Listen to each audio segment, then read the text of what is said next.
हरियाणा के ऐसे साथियों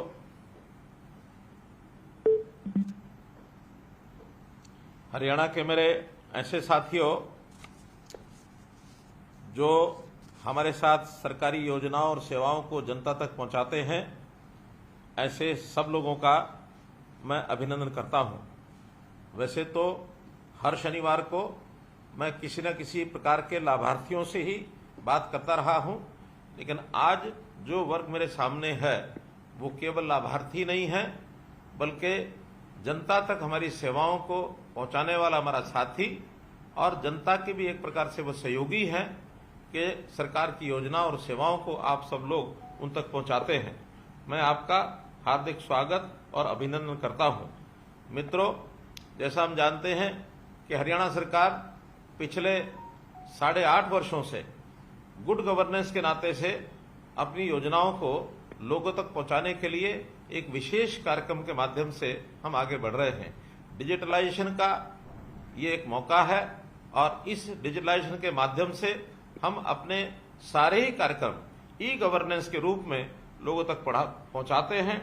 इसी काम के लिए हमने CSCs को चुना है ताकि हमारे सब विभागों की लगभग 550 सेवाएं आप लोगों तक पहुंचा सकें। मित्रों, इस काम में जो सफलतापूर्वक आप ये सब काम कर रहे हैं, इसमें एक सिस्टम का हम सब उपयोग कर रहे हैं। उस सिस्टम को बनाने के लिए केंद्र सरकार से ये CSCs का प्रोग्राम ये बहुत ही लाभदायक हुआ है।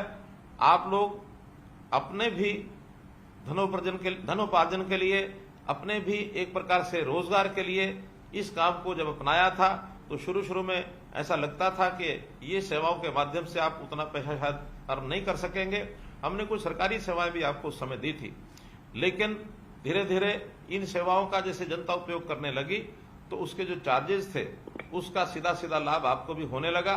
और जो मेरी जानकारी है, लगभग 50,000 से लेकर के 1 लाख रुपए तक भी मासिक कमाने वाले और हमारे CSC सेंटर्स हैं। ऐसे मौके पर कभी कभी हमको शिकायतें भी मिलती हैं कि जो निश्चित चार्जेस तय किए गए हैं, कभी कभी उनसे ज्यादा चार्ज लेने की भी बात कुछ लोग करने लगे हैं। मैं मानता हूं कि सब लोग ऐसे नहीं होंगे, लेकिन कुछ CSC से ये शिकायतें प्राप्त हुई हैं। इसके लिए मेरा निवेदन है, क्योंकि जो जनता इससे लाभान्वित होने वाली है वो गरीब जनता है और उस गरीब जनता से जितना पैसा निर्धारित किया गया है उतना ही लेना चाहिए, उससे ज्यादा पैसा उससे हम नहीं लेंगे और निश्चित रूप से इससे आपका भी मान सम्मान बढ़ेगा। डिजिटल इंडिया का ये जो अभियान है, प्रधानमंत्री नरेंद्र मोदी जी के माध्यम से जो गति पकड़ी है, इसका उल्लेख न केवल अपने यहाँ देश में है बल्कि दुनिया के देश भी ये मानने लगे हैं कि इस गति से जो डिजिटल इंडिया का अभियान आगे बढ़ रहा है, बहुत से देश तो इसके ऊपर अध्ययन करने के लिए भी आगे बढ़े हैं। प्रधानमंत्री नरेंद्र मोदी जी ने पिछले साल जुलाई माह में जो डिजिटल इंडिया सप्ताह का शुभारंभ किया था, उस समय उन्होंने कहा था कि digital India ease of living और ईज ऑफ डूइंग बिजनेस को मजबूती देने वाला है।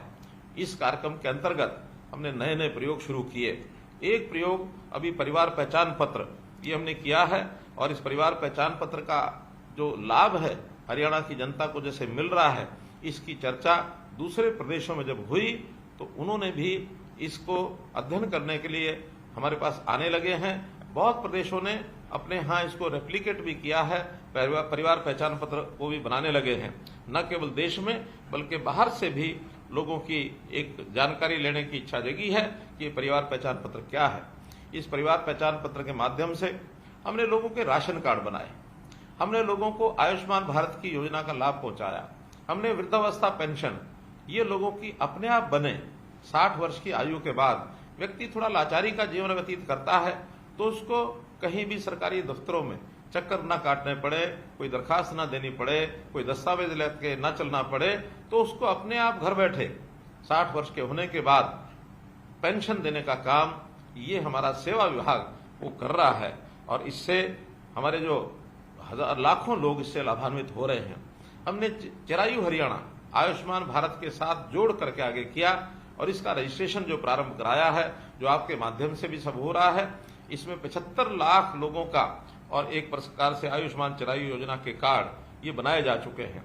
इसके साथ निरोगी हरियाणा योजना ये भी हमने शुरू की ताकि हर गरीब परिवार के सदस्य का उसकी जो जांच है वो जांच भी अस्पतालों के माध्यम से, हमारे डिस्पेंसरी CSCs उनके माध्यम से जांच होनी शुरू हो, ताकि उसके टेस्ट, एक उसका जो स्वास्थ्य कार्ड है उसके आधार पर वो बनना शुरू हो और उसका रिकॉर्ड हर व्यक्ति के इलाज के समय उसका स्वास्थ्य कार्ड का जो रिकॉर्ड है, डाटा है, वो काम आएगा, ताकि उसको प्रारंभ में ही इस जांच के माध्यम से जो लाभ होता है उसका भी एक उल्लेखनीय योगदान आपका है। तो हम लोग धीरे धीरे ऐसे BPL परिवारों को ये जो सब लाभ पहुंचा रहे हैं, इन लाभ को पहुंचाने में अपना अपना जो योगदान है। हमारे यहाँ एक कल्पना की गई है कि सरकारी योजनाओं का लाभ सबसे पहले गरीब व्यक्ति को मिलना चाहिए। इससे पहले क्या होता था कि योजनाएं तो गरीब के लिए बनती थी, लेकिन उसका लाभ उठाने के लिए गरीब को छोड़ करके बाकी लोग जो थोड़ा दबंग वृत्ति के होते थे, जो योजनाओं का लाभ उठाने में बहुत ही माहिर होते थे, वो सब जाकर के योजनाओं का लाभ उठाते थे और गरीब आदमी पंक्ति में खड़ा रह जाता था।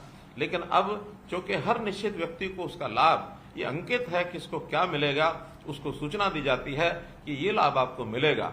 उस लाभ को लेने के लिए वो आता है और आपके यहाँ CSC सेंटर्स पर वो सूचना देता है और उसके हिसाब से आप ऑनलाइन फॉर्म उसका भर के दे देते हैं। एक बहुत बड़ा लाभ उसको होता है। हमेशा CSCs की तरफ वो देखता रहता है। जब भी उसको योजना को लेनी होती है उसका ध्यान CSC की तरफ जाता है। CSC का काम एक प्रकार से हमारे यहाँ भले ही नया है लेकिन बहुत सक्सेसफुल तरीके से आगे बढ़ गया है। वो आपकी दुकान को CSC के नाते से जानता है। हमने अटल सेवा केंद्र आस्क नाम से भी उसका नाम प्रचलित करना शुरू किया था, लेकिन फिर भी जब भी पूछो कि कोई सेवा कहाँ मिलेगी, CSC पर मिलेगी। तो CSC का मान सम्मान ये बहुत बढ़ गया है। इसका जो लाभ उनको निरंतर ऑनलाइन मिलता रहे, इसलिए आपकी व्यवस्था जितनी बढ़िया होगी उस व्यवस्था के नाते से आप लोग जो उनकी सेवा करेंगे। और इस नाते से जो जानकारी मुझे दी गई है कि लगभग 30 से 35 हजार CSCs के ऊपर ये सेवा उनको दी जा रही है। आप लोग साक्षरता के अभियान को चलाने वाले एक प्रकार से डिजिटल सक्षम भी हैं और साथ में साक्षर भी हैं।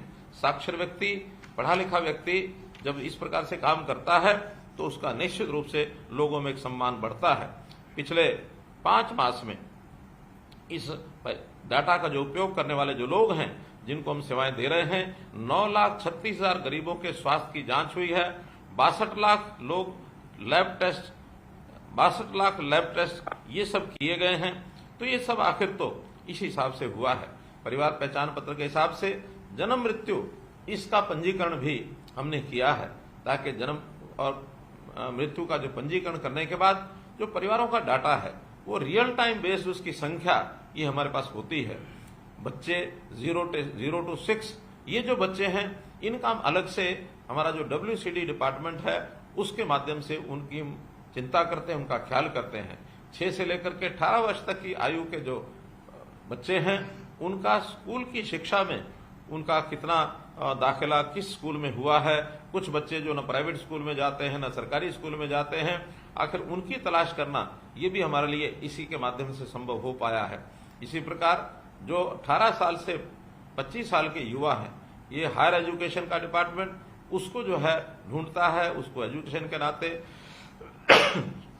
या स्किलिंग के नाते उसको काम में लगे ये प्रेरणा दी जाती है, ताकि बड़ा होकर के अपने व्यवसाय को वो कर सके। इसका भी उसको जो लाभ है इसी परिवार पहचान पत्र के माध्यम से मिलता है। इससे ऊपर भी व्यावसायिक लोग, जो लोग 25 साल से 40 साल तक के हैं, जो एक प्रकार से युवा और यानी एंटरप्रेन्योरशिप में अपने योगदान को आगे बढ़ा रहे हैं, उनका ध्यान भी हमारा जो युवा और यूथ एम्पावरमेंट का जो डिपार्टमेंट है वो उसको ध्यान रखता है। 40 वर्ष से लेकर 60 वर्ष से ऊपर के लोग, सेवा विभाग इनकी चिंता करता है, ताकि उन लोगों की कोई समस्या है उसको भी हम ध्यान रखें। उनकी पेंशन बनी है अथवा नहीं बनी है इसकी हम चिंता करें। उनको राशन मिल रहा है कि नहीं मिल रहा है, उनको आयुष्मान कार्ड का लाभ मिल रहा है कि नहीं मिल रहा है, ये सब चिंता सेवा विभाग करता है। और जो जो सेवाएं उनको मिलती हैं आखिर तो उनको अप्लाई करने के लिए हमेशा ये कहा जाता है कि जाइए अपने गांव की, मोहल्ले की जो CSC है वहां जाकर के आप अप्लाई करिए, और अप्लाई करने के बाद ऑनलाइन सेवा सब पहुंच जाती है।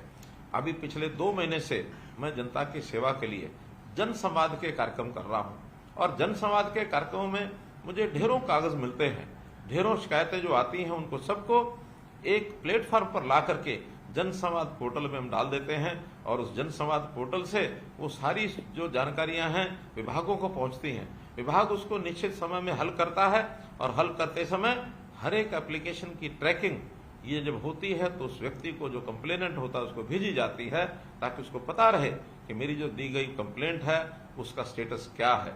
ये सब डिजिटलाइज्ड सर्विस होने के नाते से यहाँ तक जो है हम सब कर पाए हैं। तो मैं तो यही कहूंगा कि चाहे व्यक्ति को राशन कार्ड चाहिए, चाहे उसको चिरायु अथवा आयुष्मान कार्ड चाहिए, बिजली या पानी का बिल भरना हो, आयकर भरना हो, वाहन बीमा भरना हो, जीवन सुरक्षा बीमा हो, गैस बुकिंग हो, ये आदि सब सुविधाएं एक ही छत के नीचे मिलती हैं और इनमें से बहुत सी सुविधाएं सीएससी सेंटर्स के माध्यम से भी उनको उपलब्ध कराई गई हैं। अभी तक ये जितने भी प्रोग्राम चले हैं और सीएससी के माध्यम से आपके द्वारा जो हुए हैं, अभी तक 1,72,40,000 ट्रांजैक्शन ये सीएससी के माध्यम से हो गई है। तो इतनी बड़ी संख्या में आप जो सब काम करते हैं, हमारी गवर्नेंस को स्मार्ट गवर्नेंस बनाने के लिए आप उपयोगी हैं। स्मार्ट गवर्नेंस यानी वो सिंपल है, वो मॉरल है, वो अकाउंटेबल है, रिस्पॉन्सिबल है एंड ट्रांसपेरेंट है। यानी इसी को मिलाकर के एक स्मार्ट गवर्नेंस, और स्मार्ट गवर्नेंस तभी मिलती है जब ये सब चीजें डिजिटलाइज तरीके से गवर्नेंस के माध्यम से, सुशासन के माध्यम से लोगों तक पहुंचे। तो इस सेवा का जो आप लाभ दे रहे हैं लोगों को, एक क्लिक से लोगों को जो डिलीवरी मिल रही है, इसी कारण से हमारी सरकार के बारे में कहा गया है कि ये सर्विस डिलीवरी की सरकार है। तो सर्विस डिलीवरी की सरकार आपके बिना संभव नहीं थी। भले ही हम कितनी योजनाएं बनाएं, हम केंद्र में बैठ करके विभाग अपनी अपनी योजना बनाते हैं, लेकिन जनता तक पहुंचाने के लिए यदि कोई माध्यम नहीं होगा, ये जनता का कोई सहयोगी नहीं होगा, तो पूर्ण लाभ उसको मिलना संभव नहीं है। तो आप जहां सरकार के साथी हैं, हमारे साथी हैं, वहां जनता के सहयोगी हैं। तो इस सहयोग के रूप में आप जो लगातार काम कर रहे हैं, इसके लिए मैं आपको बहुत बहुत बधाई और बहुत बहुत आभार प्रकट करूंगा कि इसी प्रकार से आप काम करते रहें। प्रधानमंत्री जी के डिजिटल इंडिया के इस अभियान में मैं कहूंगा कि आप वास्तव में डिजिटल मित्र हैं और डिजिटल ये जो तकनीकी क्रांति है इसके आप योद्धा भी हैं। आप इसी प्रकार से उत्साह बनाए रखें और लोगों का भी उत्साह बना रहे और इन सब सेवाओं का लाभ लोग ले सकें, इसका प्रचार प्रसार भी आप अवश्य करें। बहुत से ऐसे जो लोग होते हैं, सरकारी योजनाओं का लाभ शायद उनको पता नहीं होता कि किस प्रकार से वो लेकर रख सकते हैं। तो आप अपने यहाँ केंद्रों पर निश्चित रूप से यदि कुछ डिस्प्ले बोर्ड लगा सकें कि ये सरकार की योजनाएं हैं जिसका लाभ उनको आप दिलवा सकते हैं, तो इसका बहुत बड़ा आपका योगदान होगा। इसी शब्दों के साथ मैं आपका बहुत बहुत आभार प्रकट करूंगा कि इस अच्छी सेवा के लिए आपने अपने आप को झोंका हुआ है, अपने आप को लगाया हुआ है, बिना किसी संकोच के आप आगे बढ़ें। यही मेरी ओर से आपका बहुत बहुत धन्यवाद, बहुत बहुत आभार।